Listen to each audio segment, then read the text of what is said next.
For over a decade, Christopher Nolan movies have shared a huge problem. You can't understand what the characters are saying. This single critique has come up more than any other, but with his newest film, The Odyssey, he might have finally fixed it. People have been joking about firing his sound mixer for years. How does a director spend hundreds of millions of dollars, use giant IMAX cameras, hire the most famous actors on earth, and still make a movie where you need subtitles just to understand the story? Is he just deaf, or is he doing it on purpose? In this video, I am going to show you the real reason his movies sound like this. We are going to track down the exact moment the sound broke and look at the crazy new invention that finally gave Nolan clear sound again in The Odyssey. After watching this, you will never listen to a Christopher Nolan film the same way again, and you might even start appreciating the sound. To understand how Christopher Nolan became the filmmaker most famous for making movies you cannot hear, we have to find his first movie that had this problem, because it actually was not always this way. If you go back and watch his early movies like Following, Memento or Insomnia, the audio is perfectly clean and clear. You can hear every single word the actors say. Back then, Nolan was still operating with the normal rules of making movies, where the spoken words are understood to be the most important tool for delivering the story to the audience. The trouble really begins to show up in 2005 with Batman Begins, specifically built around Christian Bale's decision to use a deeply rough, gravelly monster voice whenever he wears the Batman mask. At the time, this was mostly viewed as a funny, weird acting choice rather than a giant problem with the sound mixing, but it set a very important standard for the director. It established that within Nolan's mind, hearing the exact words was less important than the general cool feeling of the scene. This little quirk turned into a giant, unignorable problem in 2012 with The Dark Knight Rises.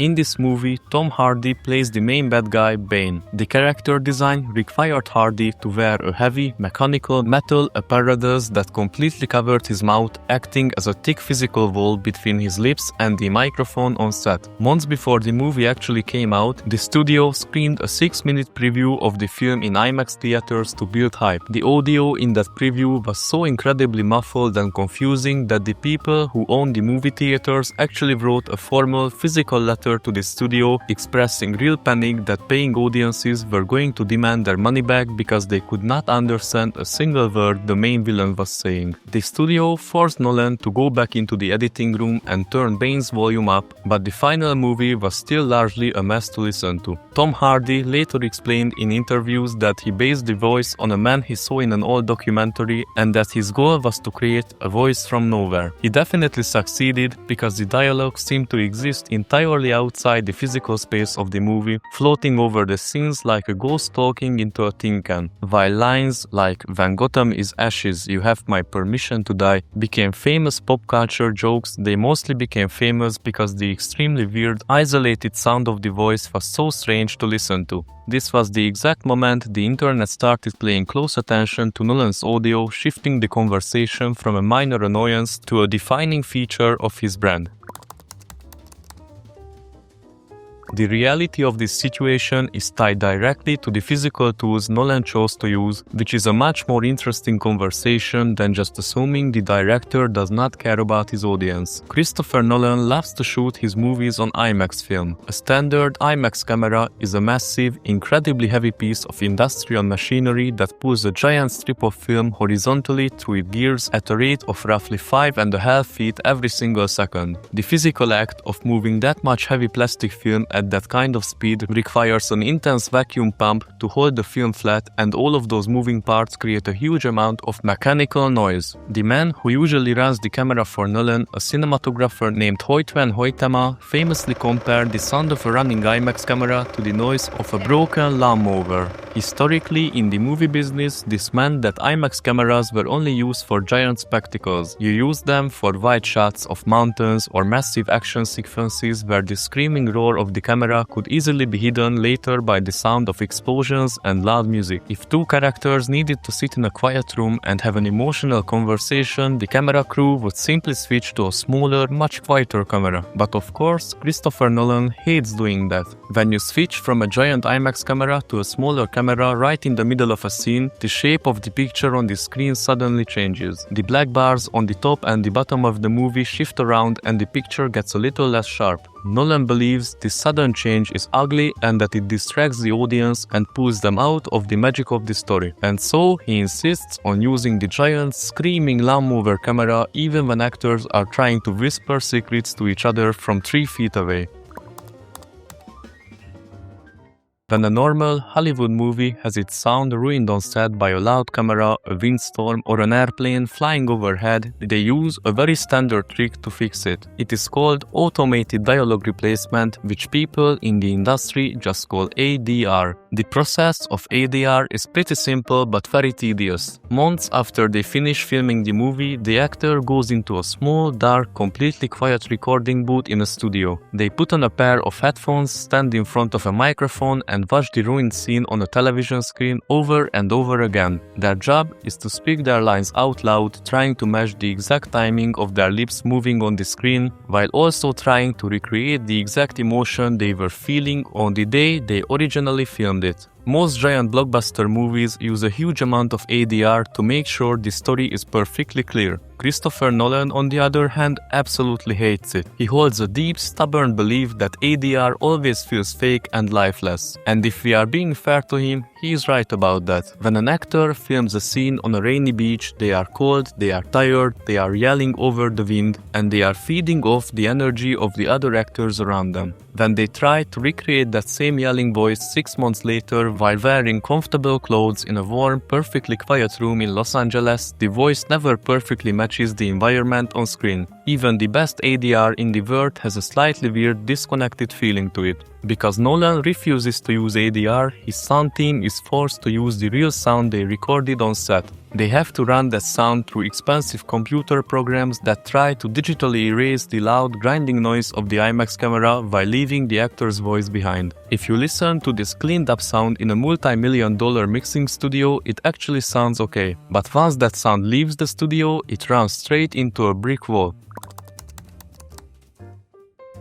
When Christopher Nolan sits in his mixing room deciding how loud the talking should be, he is mixing the movie for a perfect, top-of-the-line movie theater. In a giant theater with a system like Dolby Atmos, there might be over 60 individual speakers hidden in the walls, in the ceiling, and behind the screen. Because there are so many speakers, the sound mixer can give every single noise its own dedicated space in the room. The loud music can come from the back and the sides, the deep rumble of an explosion can come from the giant speakers under the floor, and the talking can be sent directly to a speaker sitting right behind the actor's face on the screen. Because all of these sounds are coming from a different physical direction, they do not fight with each other, which means you can have incredibly loud music playing at the exact same time someone is talking, and your brain can easily separate the two. But when you watch that exact same movie on Netflix sitting in your living room, that separation is completely destroyed. Most people watch movies using the two tiny, cheap speakers built into the back of their television, or maybe a simple soundbar sitting on their TV stand. When the movie streaming service sends the sound to your house, it has to take those 60 separate channels of perfect audio and crush them all together to fit them into your two tiny speakers. All of that loud music, the explosions, the wind, and the talking are now forced to come out of the exact same little plastic hole at the exact same time.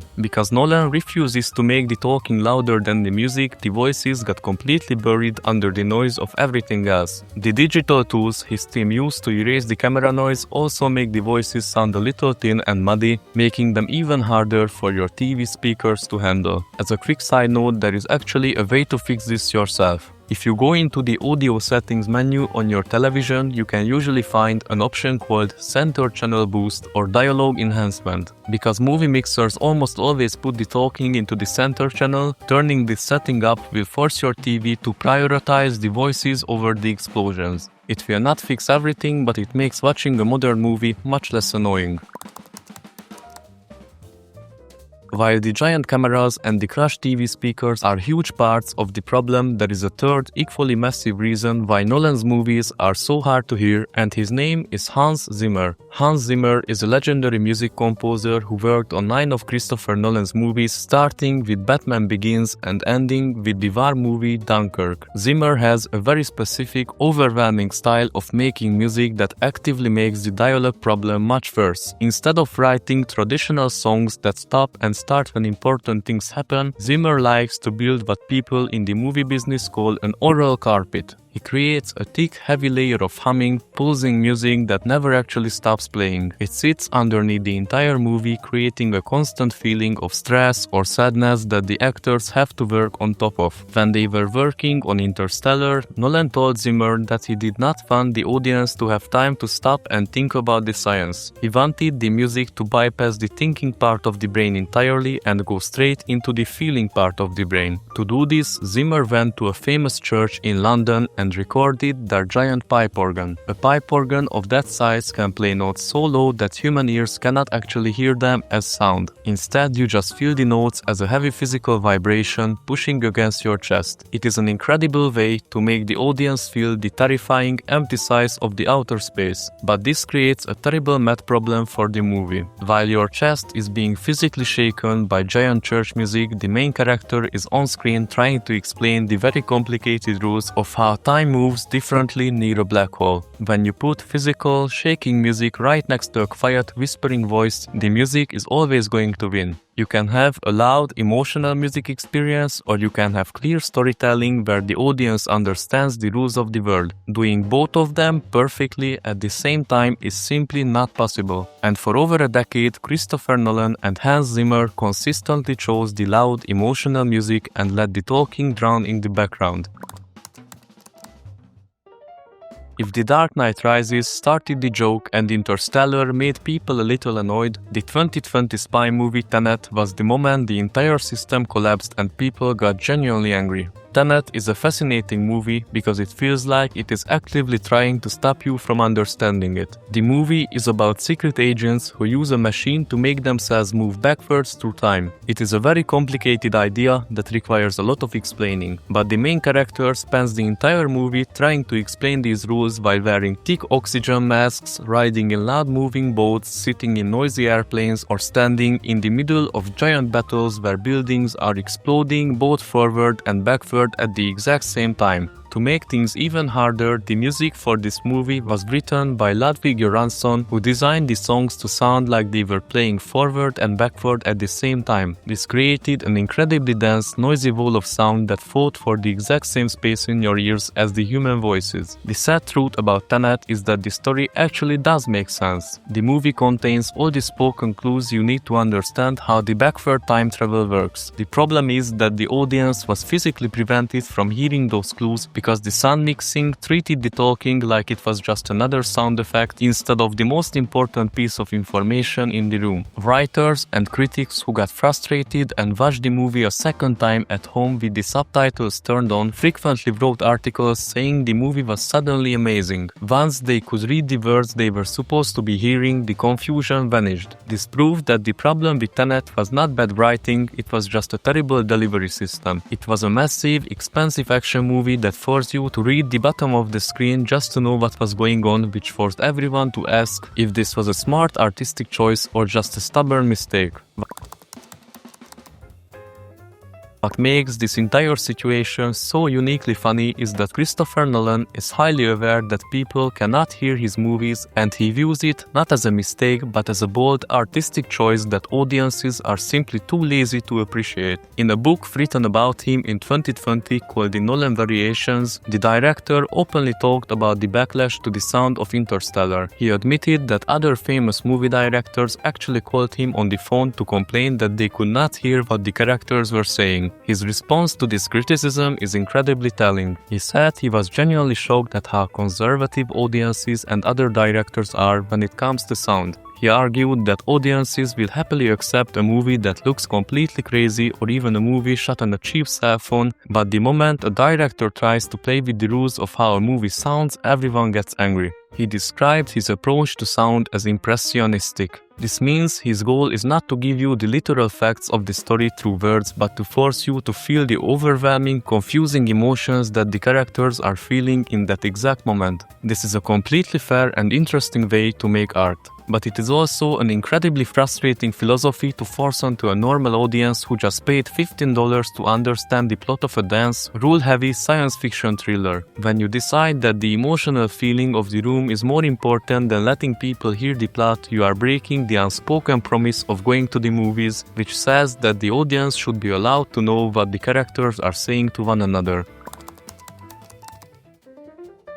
The problem of the loud, grinding camera ruining the sound on set is actually not a new problem at all. In fact, it is one of the oldest problems in the history of Hollywood, and the way Nolan finally fixed it is a perfect reflection of how movies used to be made 100 years ago. Back in the late 1920s, when Hollywood first started adding recorded sound to movies, they ran into a giant wall. The cameras they used to film silent movies were incredibly loud, full of clicking gears and spinning motors. As long as the movies were silent, nobody cared how loud the camera was. But the second they put a microphone on the set to record the actors talking, the microphone picked up the horrible sound of the camera grinding away in the background. To fix this, the early movie studios had to build giant, heavy soundproof boxes to put the cameras inside. These boxes were called blimps because they were huge and bulky and hard to move around. Putting the camera inside the blimp trapped the noise, allowing the microphone to hear the actors clearly. Over the decades, technology got better, cameras got smaller and quieter, and the giant blimps were no longer needed. But because Christopher Nolan refuses to use normal, quiet modern cameras and instead insists on using the massive, roaring IMAX film cameras, he essentially forced himself right back into the exact same problem Hollywood had in 1928. He needed a blimp.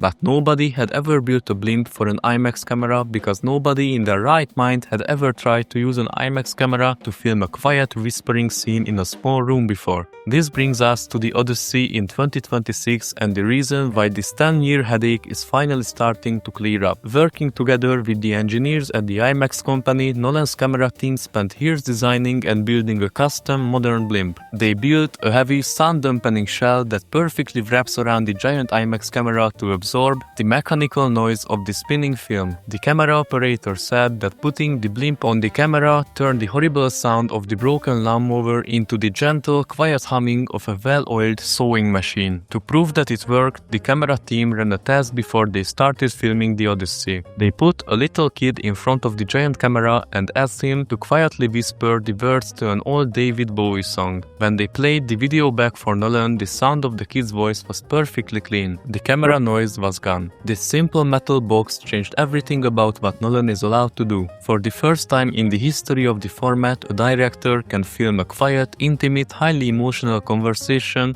on giant 70mm film without being forced to choose between corrupted, noisy audio and fake studio replacement. It is a technological fix for a stubborn, philosophical problem. This invention is such a big deal in the movie world that Ryan Coogler, who was directing a vampire movie called Sinners at the exact same time, called Nolan to ask for advice, and Nolan proudly told him that he did not have to be afraid of the loud cameras anymore. Now, if you read the reviews for the Odyssey, you will see that they still mention some minor sound mixing issues. Nolan is still Nolan and he still likes his music to be loud, but the reviewers mention this as a small side note rather than the main focus of the article. The basic, normal speaking scenes in the film are significantly clearer than anything Nolan has produced in over a decade, entirely because he finally allowed himself to have clean, usable sound to work with from the very start. For almost 30 years, the people who write about movies have been logged in the exact same boring argument about Christopher Nolan. Is the bad sound in his movies the result of a genius artist trying to push the boundaries of how movies make us feel, or is it simply a stubborn man making mistakes and dressing them up as high art? The reality, as it usually is that it is a bit of both. His desire to create overwhelming, physical, deeply emotional soundscapes is completely genuine, and when experienced in a perfectly tuned, incredibly expensive movie theater, it functions exactly the way he wants it to. The friction always came from his refusal to admit that most people do not watch movies in perfect theaters and that his art falls apart in the real world. The Odyssey is not totally free of his weird audio choices, but it represents a very important compromise. It took 12 huge movies, years of complaining, and the invention of a brand new metal box to get here, but the physical tools of his movie set have finally changed to allow the audience back into the conversation. We can finally put the subtitles away. Just a quick side note for the people who watched all the way through, you should check out the video on screen, it is going to be worth it.